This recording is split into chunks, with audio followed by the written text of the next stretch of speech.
Hi, Nikki Duffy here, choosingfortoday.com. And what do I do if a client asks me a question I can't answer? So that's a question I get asked quite a bit in the Access Consciousness classes that I teach when someone is learning access bars with me, or perhaps they're learning the energetic facelift. And at the end of the one-day class that I'm teaching, they're then qualified to go out and receive paying clients.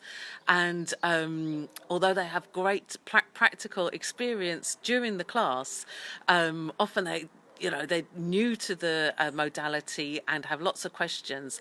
And one of the questions is about, what if one of their clients, someone asks them a question about access bars that they just don't know the answer to.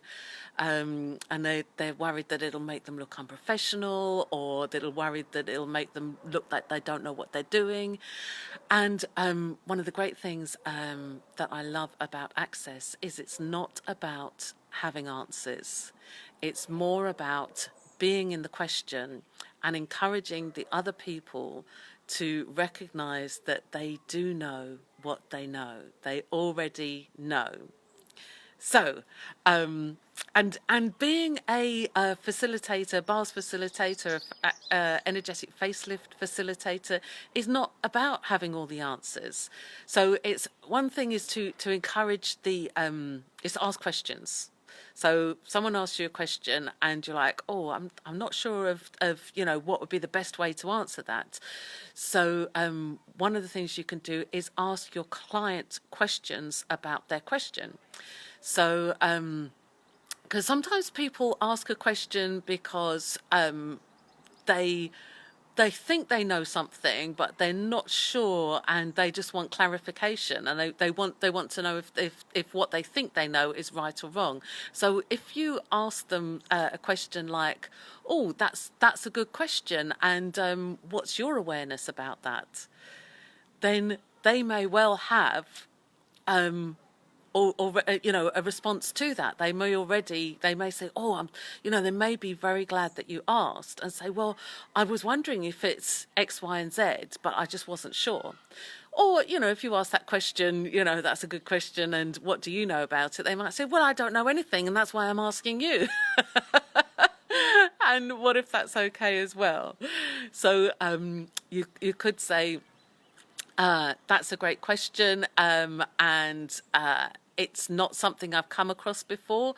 Let me get back to you. Let me go and ask I'll ask somebody about it, and I'll get back to you. Or you could invite them to one of the Facebook groups.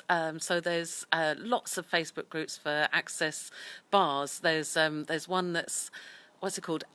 Access Bars 365, so the number 365 is a free Facebook group where you can ask any questions about access bars, and you get lots and lots of, there's thousands of people in that group, and people love to help each other, and so you often get answers right away, because there's people all throughout the world. So at any time of the day and night, the chances are you put your question in there and you might well get an answer back within the hour, or some suggestions. So so ask more questions. Say you'll find out, you'll ask somebody else some questions about it, and find out some responses for the person. And also remind them that access is about being in the question and asking lots of questions, rather than looking for answers, particularly rather than looking for the right answer, and trying not to get it wrong, which is something that especially when we're learning something new, like in a Access Bars class, we're there because it's new, we're learning it, and we want to do it right. It's drilled into us from a young child that when you learn something, you have to learn to do it right. And so without making yourself wrong, so never make yourself wrong for not having all the answers. And so what do they know about the answer, about the question they're asking? you'll ask somebody else and find out for them. Encourage them to ask in the Facebook groups, particularly Access Bars 365, and encourage them to ask more questions to reveal what they do know, and not to be, and remind them that they don't have to get it all right. So there's some responses of what you do when somebody asks you a question that you just don't know the answer. And, you know, another thing is to say, I really don't know the answer to that. That's an interesting question. It's never come up before. Let's see how we can find out, and go with that. So thanks for joining me here in the video, and I love your questions. So keep them coming. I'm doing a series of like where people ask client questions and questions about the Access Bars business and working with client side of things, and any questions you have, really, I love them. So keep them coming, and I look forward to seeing you in the next video.